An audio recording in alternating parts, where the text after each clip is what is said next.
ప్రభు అయిన యేసుక్రీస్తు నామములో అందరికీ వందనాలండి. మేము ఈరోజు చెన్నైలో థామస్ గారి మౌంట్ దగ్గరికి వెళ్ళామండి. సో ఆయన అప్పట్లో ఈ యొక్క గుహలో ప్రార్థన చేశారని చెప్పి అక్కడ లోకల్ వాళ్ళు చెప్పారు. అక్కడ ఉన్న గైడ్ కూడా మాకు తెలియజేశారు. సో ఒకసారి మీరు చూడండి, ఇది ఒక గుహలాగా ఉంటుంది. సో యాక్చువల్గా ఇప్పుడైతే దీన్ని కొద్దిగా మోడల్గా కొంత డెవలప్మెంట్ చేశారు. యాక్చువల్గా ఇదైతే అప్పట్లో కొండగా ఉండేదంట. సో ఈ గుహ దగ్గర ఈ అచ్చలు చూడండి, అతని మోచేతులు ఈ రాయి మీద ఎక్కువ పెట్టడం వల్ల సో గుర్తులు అలానే ఉండిపోయాయి. సో చాలా చెమట అయితే మాకు కారిపోతూ ఉన్నాయి. ఒక లైటింగ్ విధానంలో కూడా అక్కడ పెట్టారు. ఒకసారి మీరైతే ఇక్కడ చూడొచ్చు. సో అక్కడ యేసు ప్రభు, తర్వాత పక్కన మరియమ్మ గారి విగ్రహం, తర్వాత ఇక్కడ చూడండి ఆ యొక్క కిటికీ అనేది ఆయన ప్రార్థన చేస్తూ ఉంటే కొంతమంది ఆయనను వెంట పడతా ఉన్న సమయంలో ఆయన చిన్న హోల్ నుంచి ఆయన బయటకు వెళ్ళిపోవడం జరిగిందంట. సో అది తర్వాత మీకు బయట ఎలా ఉంటాయి అనేది చూపిస్తాను, చూడండి ఒకసారి. సో ఈ యొక్క కిటికీ అండి ఇది. సో ఇక్కడి నుంచి ఆయన బయటకు వచ్చాడంట. సో చూడండి ఆ యొక్క విగ్రహం చూసినారా, మరి మరియమ్మ గారి విగ్రహం అంట అది, యేసుప్రభు తల్లి గారు. సో సెయింట్ లూకా గారు బొమ్మనైతే గీశారని చెప్పి అందులో కింద రాశారు. సో ఈయన మాకు గైడు, ఈయన వేరే లాంగ్వేజ్లో అయితే చెప్తా ఉన్నారు కానీ సో మాకైతే ఏం అర్థం కాలేదు. వేరే వాళ్ళకి తెలియజేస్తూ వచ్చారు. మేము తెలుగుని అడిగాం కానీ తర్వాత కొద్దిగా మాకు లైట్గా చెప్పారు. సో మీరు బైబిల్ గ్రంథాల్లో చూసినట్లయితే థామస్ గారు మరి యేసుప్రభు తిరిగి లేచిన తర్వాత 3వ దినాన తిరిగి లేచి తన శిష్యులను దేవుడు యేసుప్రభు కలుసుకోవాలని వచ్చినప్పుడు థామస్ గారు నమ్మరు. సో అప్పుడు దేవుడు నువ్వు నన్ను పట్టుకొని టచ్ చేసి చూడు అని కొన్ని సూచనలు ఇస్తూ తర్వాత థామస్ గారు నమ్ముతారనమాట. సో ఆ తర్వాత యేసు ప్రభు ఒక మాట అంటాడు, చూసి నమ్మిన వారి కంటే చూడకుండా నమ్మిన వారు ధన్యులు అని. సో అది కూడా చూడవచ్చు. సో ఇప్పుడు చూడండి మీరు, ఇక్కడ ఆయన చెప్పాను కదా చిన్న హోల్ నుంచి ప్రార్థన చేస్తూ ఉంటే బయటకు వచ్చాడని, ఆ ప్రాంతం అంటే ఇక్కడ నుంచి ఆయన బయటకు వచ్చేసాడంట పారిపోయి, కొంతమంది తరుముతా ఉన్న సమయంలో.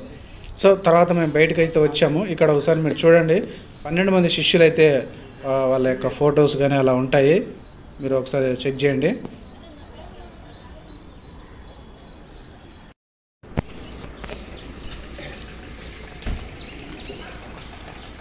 సో ఫ్రెండ్స్, ఇప్పుడు యేసుక్రీస్తు నామములో ప్రతి ఒక్కరికి వందనాలు. ఇప్పుడు మనం ఒక ప్లేస్కి వెళ్తా ఉన్నాం. ఏంటంటే థామస్ గారు అక్కడ ప్రార్థన చేసినప్పుడు వాటర్ కోసం, తర్వాత బ్రెడ్ కోసం ప్రార్థన చేసినప్పుడు దేవుడు అద్భుతంగా సహాయం చేశాడు. అది ఎలా వస్తున్నాయి వాటర్ ఏంటన్న పరిస్థితులు మనం ఇప్పుడు చూద్దాము. సో చూడండి ఒకసారి, ఈ స్టెప్స్ నేను ఎక్కలేకున్నా ఫ్రెండ్స్. సో ఇదే అక్కడ విమానం కూడా పోతుంది, కూడా ఫ్లైట్లు కూడా ఇక్కడ దగ్గరలో పోతూ ఉంటాయి. చాలామంది ఫ్లైట్లో వచ్చి చూసిపోతూ ఉంటారు.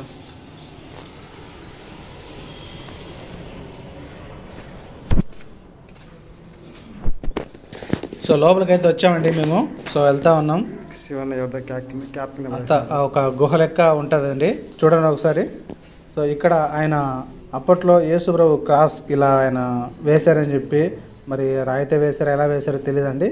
కొండకి ఇలా యేసుప్రభు సింబల్ వేసేసి ఇక్కడే కొంతమంది ఎవరన్నా యేసుప్రభుని నమ్ముకున్న వాళ్ళు ఇక్కడ గ్యాదర్ అయ్యి సో బల్ల ఆరాధనలో పాల్గొనే వాళ్ళని చెప్పి మనకు తెలియజేశారు.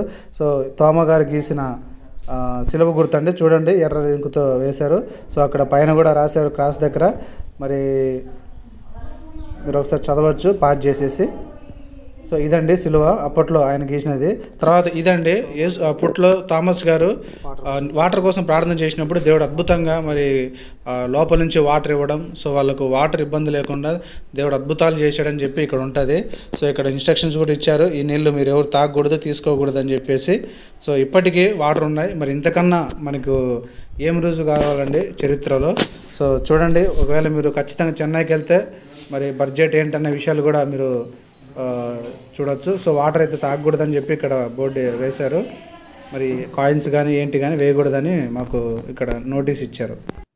సో తర్వాత మేము అక్కడ లోకల్గా ఉన్న ఒక చిన్న చర్చి లోపలికి అట్లా వెళ్దాలని చూసాము. నెక్స్ట్ ఇప్పుడైతే సో థామస్ గారి మరి సమాధి అక్కడ కొద్దిగా కొన్ని కిలోమీటర్ల దూరంలోనే ఆయన సమాధి ఉంటుంది. ఆయన చంపింది అయితే అక్కడ గుహ దగ్గర అండి, థామస్ మౌంట్ దగ్గరే. కానీ ఆయన సమాధి చేసింది వేరే ఊరిలో, ఇక్కడ ఈ ప్రాంతంలోనే ఆయన సమాధి చేశారు.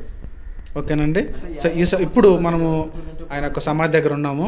సో ప్రపంచంలోనే మరి 3 సమాధులు మరి ఇప్పటికీ ఉన్నాయని చెప్పి ఇక్కడ వచ్చారు. సో మీరు చూడొచ్చు ఒకసారి, మరి జేమ్స్ గారి సమాధి, మరి రోమ్లో మరి పీటర్ గారి సమాధి, ఇక్కడ థామస్ గారి సమాధి. 12 మంది శిష్యుల్లో మరి 3 శిష్యులు మాత్రమే సమాధులు ఉన్నాయి. సో మేము వెళ్తా ఉన్నాం, చూడండి ఒకసారి. సో ఇక్కడ మీరు ఒక సింబల్ చూడవచ్చు. సో ఈ రీతిగా ప్రార్థన చేస్తూ ఉంటే లిటిల్ మౌంట్ దగ్గర, సో ముందు మీరు చూశారు కదా స్టార్టింగ్లో, అక్కడ ఈయన ప్రార్థన చేస్తూ ఉంటే వెనక నుంచి ఒక ఆయన నుంచి ఈటతో పొడిచినట్లు ఒక సింబాలిక్గా ఉంటుంది. థామస్ గారి సమాధికి వెళ్ళేటప్పుడు అండి ఇది. సో మీరు ఒకసారి చూడండి, మళ్ళీ ఒకసారి చూపిస్తూ ఉన్నాను. ఇట్లా లోపలికి వెళ్ళాము, లోపలికి వెళ్ళేసి మేము అక్కడ మై లార్డ్ మై గాడ్ అని చెప్పి మీరు చదవచ్చు. సో మాతో పాటు చాలామంది టూరిస్టులు కూడా అక్కడికి వచ్చారు, ఫారినర్స్ అయితే చాలామంది వచ్చారండి. సో మీరు ఒకసారి చూడండి, వెనకాల ఒక అతను సో ఈటతో పొడుస్తూ ఉన్నాడు. యేసుప్రభు గురించి చెప్తా ఉన్న సమయంలో మరి కొంతమంది అపోజిషన్ వచ్చేసి, అపోజిషన్లో మరి కొంతమంది చంపాలని ఆలోచించి ఈటలతో చంపేశారండి. ఒకసారి మీరు చూడండి. సో మేము వెళ్తా ఉన్నాం లోపలికి. సో ఇక్కడ మేము దాదాపు 5 మంది అయితే మేము వెళ్ళాము. సో ఇక్కడ థామస్ గారి సమాధి ఇక్కడే ఉండేది. చాలామంది కొంతమంది వచ్చారు, అక్కడక్కడ కూర్చొని ఉన్నారు. సో కూర్చొని కొద్దిసేపు ప్రార్థన చేసుకొని మరి వెళ్ళటానికి కూడా చక్కటి వెన్యూని కూడా వాళ్ళు అక్కడ అందుబాటులో చేశారు. ఇది అండి థామస్ సమాధి. సో పైన అది బొమ్మ లెక్క ఉంటుంది, అది ఊరిక బొమ్మ అంతే, విగ్రహం లాగా ఉంటుంది చూడండి. సో కింద అయితే మనకు సమాధి ఉంటుందని చెప్పి అక్కడ తెలియజేశారు. సో కింద ఒకసారి మీకు జూమ్ చూపిస్తా ఉన్నాను, చూడండి ఒకసారి. సో కింద చెక్కలాగా ఉంటుంది చూడండి, అక్కడ ఒక పెట్టెలాగా, ఆ పెట్టె లోపల ఆయన సమాధి. అప్పట్లో కొంతమంది విశ్వాసులు మరి ఆయన వేరే ప్రాంతంలో ఈటతో పొడుస్తానే తెలిసిన వెంటనే మరి దేవుని నమ్ముకున్న కొంతమంది, ఈయన వల్ల నమ్ముకున్న వాళ్ళు ఆయన తీసుకొని వచ్చి ఇక్కడ సమాధి చేసినట్లు మరి మనకు తెలియజేశారు. తర్వాత ఈ చెన్నై ప్రాంతంలో ఎంతోమంది మిషనరీస్ వచ్చి ఎన్నెన్నో మరి అద్భుతాలు, మరి అక్కడ ఎయిర్పోర్ట్స్ కానీ, తర్వాత రైల్వే కానీ ఎన్నో వాటిని ఇక్కడ వారు చేశారు చెన్నైలో. సో సార్ మీరు సో చక్కగా ఇక్కడ గడుపుతూ తర్వాత థామస్ గారిని మననం తెచ్చుకుంటూ దేవుడు చరిత్రలో ఉన్నాడు అన్నట్లు మరి థామస్ గారు కూడా చరిత్రలో ఉన్నారు, బైబిల్ గ్రంథంలో కూడా మనం చూస్తూ ఉంటాం. సో చూడండి, మరి కొద్దిసేపు మరి దేవుని స్తుతిస్తూ మరి ప్రార్థనలో కొంతమంది గడుపుతూ ఉన్నారు. ఇది పరిస్థితి. సో నా దేవుడు మరి my lord and my God అని మీరు పైన చూడొచ్చు. సో అది పెట్టండి, ఆ పెట్టెలో ఉంటారు. సో ఇంకా మేము అక్కడి నుంచి కొద్దిసేపు మేము కూడా ప్రార్థన చేసి రిటర్న్ అయిపోయాం. ఇప్పుడు మన మ్యూజియంలోకి వచ్చామండి. సో మ్యూజియంలో మరి మీరు ఎన్నో చూడొచ్చు. సో చూడండి, మరి అక్కడ ఉన్న కొన్ని పరిస్థితులను మరి ఇట్లా కొన్ని ఫొటోస్, మరి పోప్ గారు, మరి ఎవరెవరో చాలామంది ఉన్నారు, జాన్ పాల్ గారు.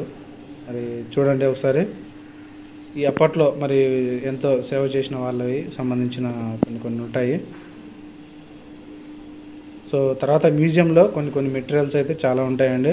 సో మీరు ఎప్పుడన్నా ఖచ్చితంగా చెన్నైకి వెళ్ళినప్పుడు మరి మ్యూజియం కానీ, అక్కడ లిటిల్ మౌంట్ కానీ, ఆయన సమాధి కానీ, తర్వాత ఎన్నెన్నో మీరు అక్కడైతే విజిట్ చేసి చక్కగా మీరు థామస్ గారిని మరి అక్కడ కొన్ని పరిస్థితులను చూడొచ్చు. సో ఇప్పుడు మ్యూజియంలో ఉన్నామండి మనం. మ్యూజియంలో అప్పట్లో ఆయన రాసిన కొన్ని లాంగ్వేజెస్ కానీ, అప్పట్లో ఉన్న కొంత కుర్చీ కానీ, మరి కుర్చీ ఎప్పుడుదో తెలియదు కానీ వాళ్ళు అందులో అయితే పెట్టారు. మరి బహుశా అప్పట్లోదని నేను అనుకుంటా ఉన్నాను. సో చూడండి ఎంత బాగుంది, అది కొద్ది స్టైల్గా ఉంది. సో చూడండి అప్పట్లో రాసిన లాంగ్వేజెస్, మరి ఇది ఏ లాంగ్వేజో మీకు తెలిస్తే కామెంట్ చేయండి. సో కొన్ని విగ్రహాలు కూడా అక్కడక్కడ థామస్ గారివి పెట్టారు. తర్వాత కొన్ని అప్పట్లో ఉన్న కొన్ని మెటీరియల్స్ కానీ, అప్పట్లో ఉన్న కొంత బైబిల్ కానీ కొన్ని లాంగ్వేజెస్లో, ఇంగ్లీషు, హెబ్రూ, ఆ లాంగ్వేజ్ బైబిల్ చూడండి ఎంత పెద్దగా ఉంది, చాలా పెద్దగా ఉంది. సో మనకైతే చాలా చిన్నగా బైబిల్ ఉంటుంది, కానీ ఇప్పుడు కొన్ని లాంగ్వేజెస్లో అప్పట్లో ఇలా చేశారని చెప్పి మ్యూజియంలో బైబిల్స్ పెట్టినారండి. చూడండి ఒకసారి. సో తర్వాత ఇప్పుడు ఎముకలు చూస్తూ ఉన్నారు కదా, ఇవన్నీ ఎముకలు. మరి అప్పట్లో అక్కడ కొంతమంది విశ్వాసులు వాళ్ళ కొంతమందిని చంపేసినప్పుడు, లేకపోతే హత సాక్షులుగా అయిపోయినప్పుడు వారి యొక్క ఎముకలు ఇప్పటికీ మరి ఉన్నాయి. చూడండి ఒకసారి ఇవి. నాకు తెలిసి ఈ ప్రాంతం పేరు ఏదో సంతం అనుకుంటా అండి. సో అప్పట్లో ఉపయోగించిన మరి మట్టి కుండలతో చేసిన కొన్ని పాత్రలు కూడా ముక్కలు అక్కడక్కడ పెట్టినారు. సో ఇది కేవలం గుర్తు కోసం. సో ఇదండి థామస్ గారి సమాధి దగ్గర ఇది చర్చి ఉంటుంది. సో చాలా బాగుంటుంది, చాలా పెద్ద చర్చి. మరి చాలా మంచి డిజైన్గా వాళ్ళు చేశారు. సో కొన్ని రాళ్ళతో చేసిన కొన్ని బొమ్మల లెక్క, విగ్రహాల లెక్క ఉన్నాయి చూడండి అట్లా అక్కడక్కడ. సో చాలా పెద్ద పెద్దవి ఉంటాయండి, రాళ్ళు కూడా లోపలే మ్యూజియంలో పెట్టేశారు. మరి వాళ్ళు చేశారు ఎవరు చేశారు అనేది కూడా మాకు కూడా తెలియదు. సో జస్ట్ ఇది మ్యూజియం, అక్కడ కొన్ని ఎముకలు, కొన్ని పాత బైబిల్స్ ఇలాంటివి ఉంటాయి. So thank you friends. So subscribe చేయండి, షేర్ చేయండి. Thank you so much. Praise the lord.